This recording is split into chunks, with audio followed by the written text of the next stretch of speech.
Assalamualaikum warahmatullahi wabarakatuh, Ibu dan teman-teman. Puji syukur kita atas kehadiran Allah Subhanahu wa taala yang telah kita dapat berkumpul pada diskusi pada kali ini dan juga beririm salam kepada Nabi besar Muhammad SAW, di mana dengan hikmahnya kita dapat melaksanakan pembelajaran kita kali ini. Baiklah, kami dari kelompok 6 akan mempresentasikan hasil diskusi kami, yaitu mengenai petunjuk dan evolusi dan bukti evolusi. Gimana? Kami dari kelompok 6 yang beranggotakan saya sendiri, Alfira Utaimi, dan juga ada rekan saya, Ailsa Najmah Rahmadani, dan juga Lena Rista Saragi. Untuk pokok bahasan kita pada kali ini yaitu ada 6, di mana yang pertama adalah biogeografi, yang kedua fosil, yang ketiga homologi, yang keempat variasi, kelima organ sisa, dan keenam adalah bukti molekuler. Yang pertama yaitu akan disampaikan oleh saya sendiri. Pengertian petunjuk dan bukti evolusi. Petunjuk evolusi merupakan segala peristiwa yang mengarahkan pemikiran para ahli evolusi terhadap pembenaran terjadinya evolusi. Dan petunjuk ini diperkuat dengan adanya bukti evolusi yang merupakan fakta-fakta kejadian maupun fakta pada organisme yang ada pada sekarang yang dapat dijadikan sebagai bukti terjadinya evolusi. Petunjuk-petunjuk terjadinya evolusi tersebut terus berkembang seiring dengan penemuan-penemuan yang terus terjadi.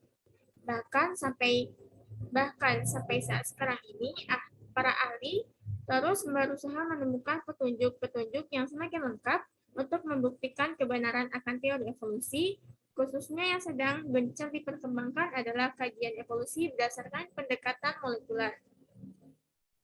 Untuk lebih lanjut, penjelasan tentang petunjuk dan bukti evolusi akan dibahas pada poin-poin berikutnya. Untuk materi selanjutnya yaitu bukti evolusi. Yang pertama adalah biogeografi. Biogeografi merupakan ilmu pengetahuan yang mempelajari makhluk hidup dan geografi dalam penyebarannya ataupun distribusi makhluk hidup di bagian bumi termasuk asal dan cara penyebarannya. Penyebaran makhluk hidup dibedakan atas penyebaran hewan dan juga tumbuhan. Organisme yang dipelajari mencakup organisme yang masih hidup dan organisme yang sudah punah. Untuk faktor-faktor lingkungan seperti suhu, curah hujan, jenis tanah, dan topografi sangat mempengaruhi pada pola distribusi dari suatu makhluk hidup. Biogeografi ini berguna untuk mengetahui dan menentukan faktor yang menyebabkan dan membatasi penyebaran suatu jenis makhluk hidup. Faktor-faktor yang memungkinkan timbulnya varietas baru yang merupakan pengetahuan dasar untuk memahami terjadinya spesies baru. Jika terdapat dua individu yang mempunyai varietas suatu spesies tertentu, penghuni dua tempat yang berbeda tidak memungkinkan dapat melakukan hubungan reproduksi, di mana mereka akan mengalami perubahan-perubahan dan akhirnya menjadi dua spesies yang berbeda. Lanjut, untuk materi selanjutnya yaitu mengenai fosil yang akan dilanjutkan oleh rekan saya, yaitu Ailsa Najmah Rahmadani. Kepada Ailsa dipersilakan. Baiklah, terima kasih kepada moderator. Selanjutnya saya akan membahas mengenai fosil. Yang pertama, pengertian fosil. Kata fosil berasal dari bahasa Latin, yaitu fossa, yang berarti galian. Adalah sisa-sisa atau bekas-bekas makhluk hidup yang menjadi batu atau mineral. Untuk menjadi fosil, sisa-sisa hewan atau tanaman ini harus segera tertutup sedimen. Para pakar paleontologi membedakan beberapa macam fosil, yaitu ada fosil batu biasa, fosil yang terbentuk dalam batu ambar, fosil ter seperti yang terbentuk di sumur Ter La Brea di California. Ilmu yang mempelajari fosil adalah paleontologi. Secara singkat, definisi dari fosil harus memenuhi syarat-syarat sebagai berikut. Yang pertama, yaitu sisa-sisa organisme. Yang kedua, terawetkan secara alamiah. Yang ketiga, pada umumnya padat atau kompak atau keras. Dan yang terakhir, berumur lebih dari 11.000 tahun. Selanjutnya, pembentukan fosil. Setelah kematian suatu makhluk hidup, sebuah fosil akan muncul lewat pengawetan bagian-bagian keras yang tersisa, seperti tulang, gigi, cangkang, atau kuku. Fosil secara umum dianggap sebagai bagian satu tumbuhan atau binatang dalam keadaan membantu. Akan tetapi, fosil tidak muncul hanya lewat pembatuan. Sebagian selamat hingga hari ini tanpa cacat atau pembusukan struktur tubuh, seperti mamut yang membeku di dalam es atau serangga, serta spesies reptil dan invertebrata kecil yang terawetkan dalam damar. Berikut bagian pembentukan fosil. Yang pertama ada karang, yaitu hewan laut berkapur yang membentuk karang. Yang kedua, radiolaria, sejenis plankton renik yang memiliki rangka silika. Yang ketiga, dua cangkang kapur, yaitu dalam fosil organ-organ keras seperti ini mungkin terawetkan sempurna. Yang keempat, praptolit, yaitu fosil dengan rangka organis yang umumnya meninggalkan jejak dalam batu seperti hitam. Makhluk-makhluk ini hidup dalam kelompok. Yang kelima, gigi hiu, yaitu tulang dan gigi terdiri atas umumnya fosfor yang membuatnya lebih awet dibandingkan dengan organ berjaringan lunak. Yang keenam, ada fosil jejak, yaitu fosil-fosil yang terbentuk oleh jejak-jejak yang tampak pada endapan. Yang ketujuh, ada amonit, yaitu satu spesimen yang cangkangnya telah digantikan oleh pirit besi dan terawetkan. Yang kedelapan, ada pohon membatu. Seiring waktu, sel-sel kayu pohon digantikan oleh silika dan membatu. Yang sembilan, damar, itu organisme kecil terawetkan dalam getah. Dan yang terakhir, daun terkarbonkan, yaitu tumbuhan beralih rupa menjadi serat-serat karbon. Selanjutnya, klasifikasi fosil. Sebagaimana dengan makhluk yang masih hidup, fosil juga dipelajari menurut kelompok-kelompok yang dirujuk sebagai kinong kerajaan. Di abad ke-19, fosil-fosil dikelompokkan bersama menurut dua kelompok dasar, yaitu ada tumbuhan atau hewan. Penelitian dan temuan lanjutan memaksa kita membentuk kelompok-kelompok fosil utamanya, termasuk untuk bentuk-bentuk kehidupan seperti jamur dan bakteri. Sesuai dengan pengelompokan fosil yang dikembangkan di tahun 1963, fosil dipelajari menurut 5 kerajaan terpisah. Yang pertama, adanya animalia fosil. Fosil dari kerajaan hewan dengan spesimen tertua yang diketahui berasal dari 600 juta tahun silam. Yang kedua, plantae fosil. Fosil dari kerajaan tumbuhan dengan spesimen tertua yang diketahui berasal dari 500 juta tahun silam. Yang ketiga, Monera fosil. Fosil bakteri tanpa inti dengan spesimen tertua yang diketahui berasal dari 3,9 miliar tahun silam. Yang keempat, Protoctista fosil. Fosil organisme bersel tunggal, spesimen tertua yang diketahui berasal dari 1,7 miliar tahun silam. Dan yang terakhir, fungifosil, yaitu fosil organisme bersel banyak. Spesimen tertua yang diketahui berasal dari 550 juta tahun silam.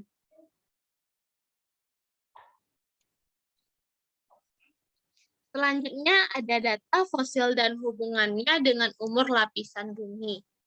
Fosil merupakan sisa makhluk hidup ya dulu sekali dan masih ada hingga hari ini karena terawetkan oleh keadaan alam.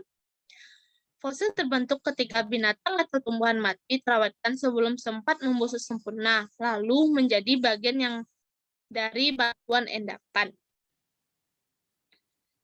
Adapun bagian-bagian fosil yang pertama pada eon Prakambria.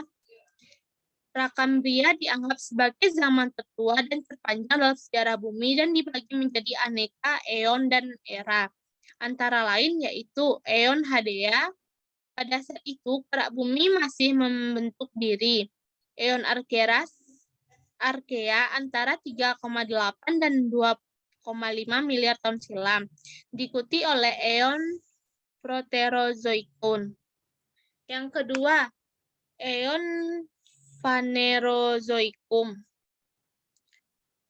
Pada eon ini sudah mulai nampak kehidupan. Eon ini dibagi menjadi dua, yaitu ada era Paleozoikum, ada era Mesozoikum, dan yang terakhir era Kenozoikum.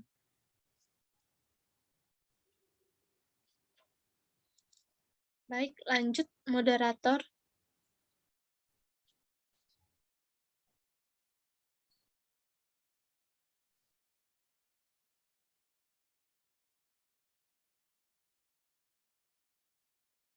Lanjut ke homologi moderator. Oke, maaf. Saya lanjutkan.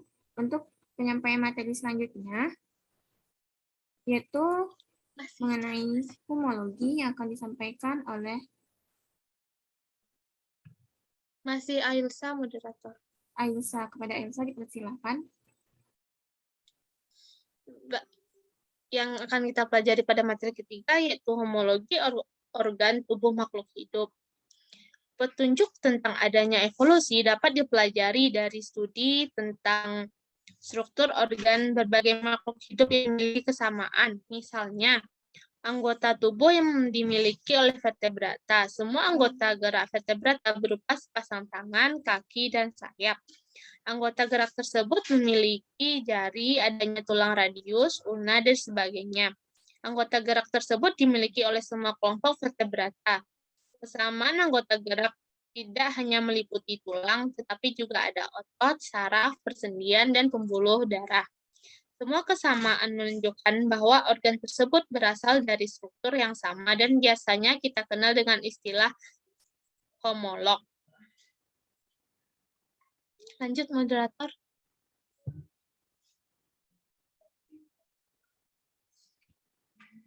Berikut merupakan gambar homologi anggota gerak pada beberapa jenis hewan. Adanya homologi organ menunjukkan terjadinya perkembangan evolusi secara divergen. Evolusi divergen ini adalah evolusi dari satu spesies yang menghasilkan beberapa spesies yang memiliki anatomi tubuh yang sama. Baiklah, sekian yang dapat saya sampaikan. Saya kembalikan kepada moderator. Baik, terima kasih kepada Ailsa Najma Ramadhani. Untuk materi selanjutnya yang akan disampaikan oleh Lina Ristasragi. Kepada Lina dipersilakan. Baiklah, terima kasih kepada moderator. Saya akan melanjutkan materi keempat, yaitu mengenai variasi. Variasi dalam satu kesatuan, variasi dalam satu keturunan. Yang pertama yaitu variasi dalam satu keturunan. Manusia dengan manusia lainnya selalu memiliki perbedaan baik dengan saudara-saudara kita sendiri meskipun dilahirkan dari orang tua yang sama. Di dunia ini tidak pernah dijumpai dua individu yang identik sama, bahkan anak kembar sekalipun pasti punya perbedaan. Demikian pula individu yang termasuk dalam satu spesies, misalnya perbedaan warna, ukuran, berat, kebiasaan, dan lain-lain. Jadi antara individu dalam satu spesies pun terdapat variasi. Variasi adalah segala macam perbedaan yang terdapat antar individu dalam satu spesies. Nurmala 2011 menyebutkan variasi ini dapat terjadi karena pengaruh berbagai faktor seperti suhu, tanah, makanan, dan habitat. Oleh karena itu, adanya variasi merupakan bahan dasar petunjuk terjadinya evolusi yang menuju ke arah terbentuknya spesies baru. Selanjutnya, variasi makhluk hidup akibat penyebaran geografis. Penyebaran geografis spesies adalah hal yang pertama kali memberi ide akan adanya evolusi kepada Darwin. Pulau-pulau banyak memiliki spesies tumbuhan dan hewan yang bersifat indigenous atau tidak ditemukan di tempat lain. Namun sangat erat hubungan kekerabatannya dengan spesies di daratan utama terdekat atau di pulau-pulau sekitarnya.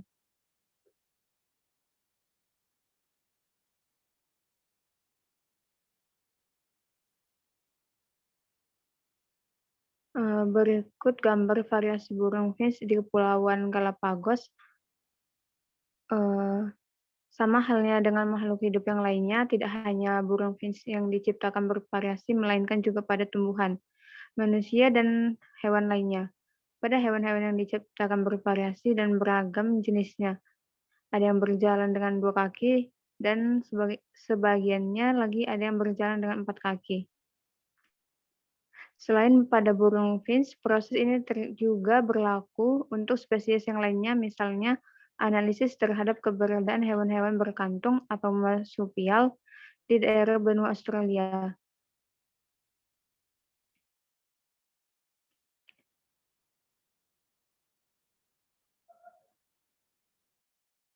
Selanjutnya, materi kelima yaitu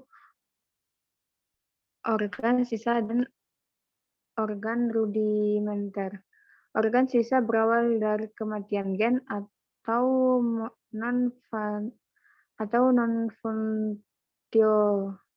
non-functionalization atau pseudogene yang berakibat pada kematian organ atau vestigial organ. Petunjuk evolusi ini dapat kita lihat dari beberapa fakta yang dapat diamati sampai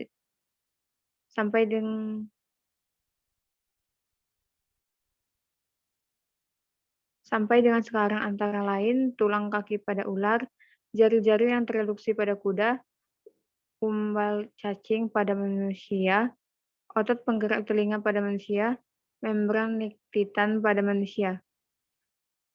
Tidak jauh berbeda dengan organ sisa, petunjuk lain terjadinya evolusi adalah organ rudimenter. Organ rudimenter merupakan organ yang mengalami penyusutan akibat tidak digunakan. Hal ini diantaranya dapat dilihat dari tulang ekor manusia, geraham bungsu manusia, lengan belakang pada cetacea. Ya, berikut gambar contoh organ sisa pada makhluk hidup seperti yang sudah dijelaskan sebelumnya. Tidak jauh berbeda dengan organ sisa, petunjuk lainnya terjadi evolusi adalah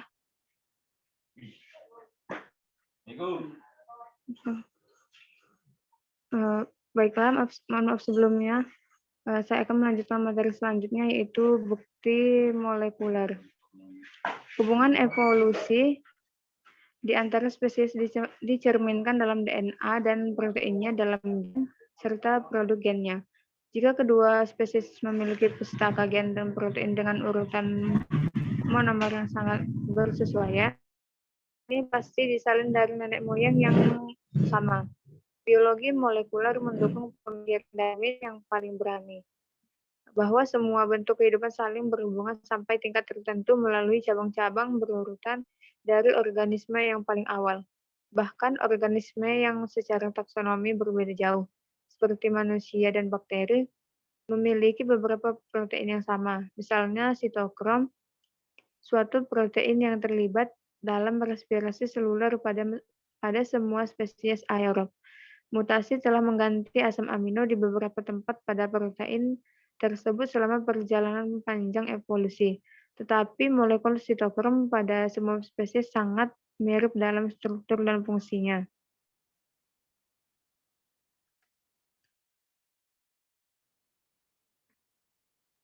Berikut gambar kajian molekuler evolusi dari perbandingan asam amino hemoglobin pada beberapa hewan dan manusia.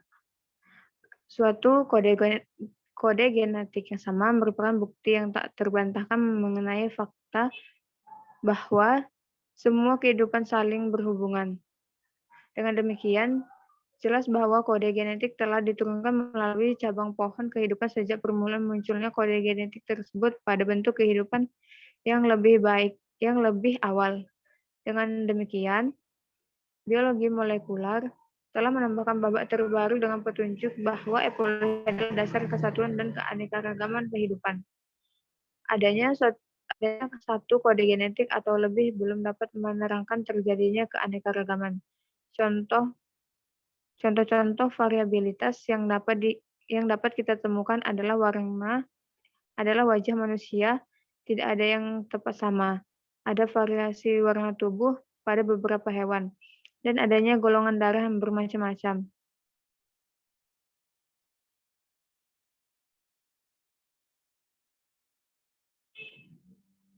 Biologi molekuler berhasil mengungkap adanya fakta bahwa sebagian besar molekul DNA ternyata tidak digunakan sebagai fungsi hidup. Bagian DNA ini disebut intron.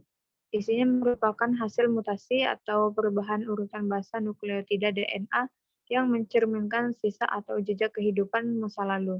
Banyak pihak menyebut molekul DNA ini sebagai molekul fosil yang sangat layak untuk menelusuri jejak sejarah, menggantikan fosil hewan yang seringkali tidak lengkap dan menimbulkan kontroversi.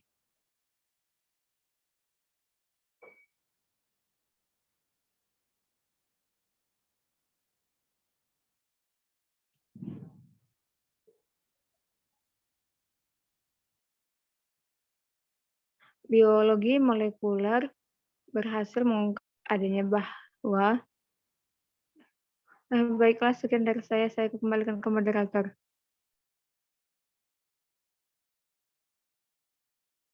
Baiklah, terima kasih kepada Lina Rizka Saragi.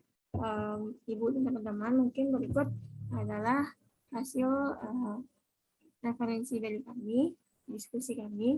Apabila teman-teman memiliki kritik dan saran dan penambahan materi dan tanya jawab, kami persilakan agar mengisi pada diskusi pada e-learning. Baiklah, saya akhiri dengan Assalamualaikum warahmatullahi wabarakatuh. Saya mohon maaf apabila terdapat kesalahan. Terima kasih.